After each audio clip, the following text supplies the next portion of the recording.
नमस्कार दोस्तों। आज मैं एक ऐसे व्यक्ति की कहानी आपके सामने लेकर आया हूं जिसकी जिंदगी, जिसका जीवन हम सब के लिए एक मिसाल है। जी हां दोस्तों, उनका नाम है प्रभु श्री राम। ये तो हम सब जानते हैं कि प्रभु श्री राम कितने महान व्यक्ति थे। वो 16 गुण संपन्न व्यक्ति थे।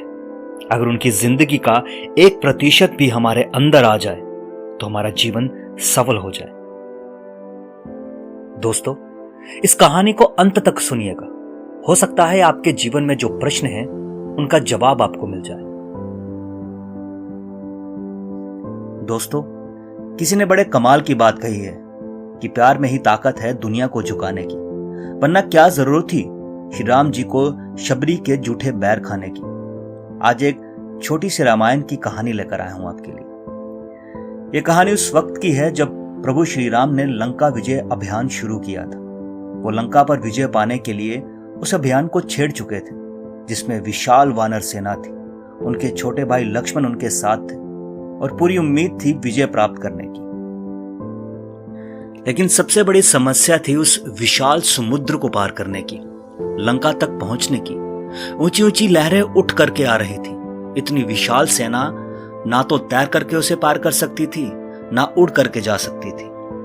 प्रभु श्री राम ने बहुत बार विनती की, प्रार्थना की कि समुद्र देव शांत हो जाइए, लेकिन उधर से कोई उत्तर नहीं मिल रहा था। प्रभु श्री राम को गुस्सा आ गया। अपना दिव्य बाण निकाला, ब्रह्मास्त्र चलाने की तैयारी में थे। तभी अचानक से समुद्र देव प्रकट हुए। समुद्र देव क्षमा याचना करने लगे, प्रभु श्री राम से माफी मांगने लगे और कहा कि प्रलय से पहले प्रलय मत लाइए भगवान, बाकी आपकी मर्जी। आप मुझे मेरी मर्यादा बनाए रखने दीजिए। आप मुझे सुखा देंगे तो सब कुछ खत्म हो जाएगा।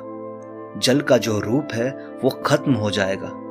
ऐसा मत कीजिए प्रभु। प्रभु श्री राम ने पूछा, तो फिर क्या किया जाए? तो समुद्र देव ने बताया कि आपकी सेना में नल और नीर नाम के 2 भाई हैं, जिनको बचपन में ऋषियों ने श्राप दिया था, क्योंकि ये दोनों ऋषियों का सामान उठा करके नदी में फेंक दिया करते थे। तो ऋषियों ने श्राप दिया कि जो भी तुम फेंकोगे वो पानी में डूबेगा नहीं, बल्कि तैरता रहेगा। तो इन्हीं दोनों भाइयों की मदद लीजिए। पत्थर तैरने लगेंगे जब ये पत्थर समुद्र में फेंकेंगे। इनकी मदद से सेतु का निर्माण करवाइए। जब ये सेतु का निर्माण होगा, राम सेतु बनेगा, तो बंधन आपका गायन पूरी सृष्टि करेगी। इतना विशाल काम होगा। और जब ये दोनों भाई सेतु का निर्माण करेंगे तो मैं पूरी मदद करूंगा। उस सेतु को बांधे रखने में आपका पूरा साथ दूंगा। प्रभु श्री राम ने कहा, ठीक है, फिर यही होगा। अपनी सेना से कहा कि लग जाइए काम पर। पत्थरों पर जय श्री राम लिखा गया।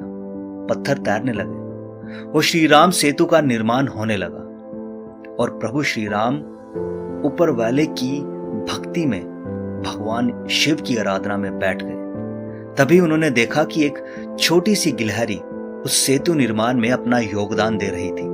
पता नहीं क्या कर रही थी। बार बार समुद्र के किनारे आती, वापस जाती, उन पत्थरों के बीच में वापस आती। तो प्रभु श्री राम को लगा कि कुछ तो करने की कोशिश कर रही है। तो प्रभु श्री राम ने हनुमान जी से कहा, उन्हें पकड़कर ले आओ। हनुमान जी गए और उस गिलहरी को पकड़कर ले आए प्रभु श्री राम के सामने। और प्रभु श्री राम ने पूछा कि आप ये क्या कर रही हैं? इतना विशाल सेतु का निर्माण हो रहा है, आप कहां बीच में परेशान हो रही हैं? उस गिलहरी ने कहा कि भगवान माफ कीजिएगा, लेकिन आज आपने धर्म के लिए युद्ध छेड़ा है, नारी सम्मान के लिए, नारी की रक्षा के लिए, माता सीता की रक्षा के लिए, गौरव की गरिमा के लिए आपने जो युद्ध छेड़ा है, मैं भी उसमें अपना योगदान देना चाहती हूं। मैं ये किनारे से कुछ मिट्टी, कुछ रेत अपने साथ ले जाती हूं और वहां जाकर के पत्थरों के बीच में छोड़ देती हूं, ताकि जब आप पत्थर पर चलें तो पत्थर आपको न चुभे। मैं इतनी बड़ी तो नहीं हूं कि पत्थर वहां पहुंचा दूं, इसलिए मिट्टी पहुंचाने का काम कर रही हूं। प्रभु श्री राम बड़े खुश हुए। उन्होंने पूछा, आपको डर नहीं लग रहा है? इतनी विशाल सेना है, कहीं किसी के पैर के नीचे दब गई तो आपकी मौत हो जाएगी।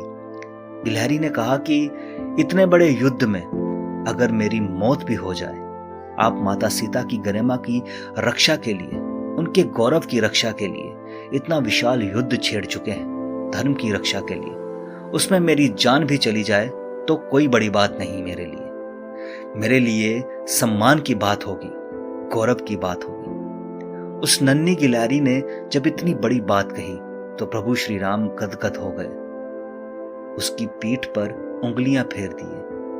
कहा जाता है कि वो गिलहरी की पीठ पर जो निशान है वो प्रभु श्री राम की उंगलियों के निशान है।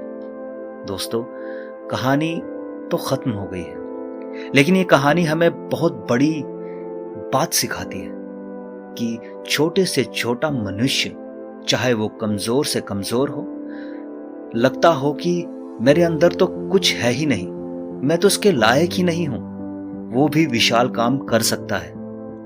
सिर्फ भावना अच्छी होनी चाहिए, आपके इमोशंस सही होने चाहिए। अगर आपको लगता है कि ये काम आपके लायक नहीं है, एक बार अपनी ताकत का अंदाजा लगाइए। आपको पता लगेगा आप सब कुछ कर सकते हैं, आप चमत्कार कर सकते हैं। छोटे से छोटा व्यक्ति भी बड़े से बड़ा काम आसानी से कर सकता है। बस सही इमोशन की और सही मेहनत की जरूरत है। और दूसरी बात, जितना हो इस दुनिया में काम आते रहिए, औरों के काम आते रहिए, लोगों के चेहरों पर मुस्कान लाने की कोशिश कीजिए और मेहनत करते रहिए। दोस्तों, आज की ये स्टोरी आपको कैसी लगी कमेंट कर जरूर बताएं और अपने दोस्तों के साथ भी ये जरूर शेयर करें। धन्यवाद दोस्तों।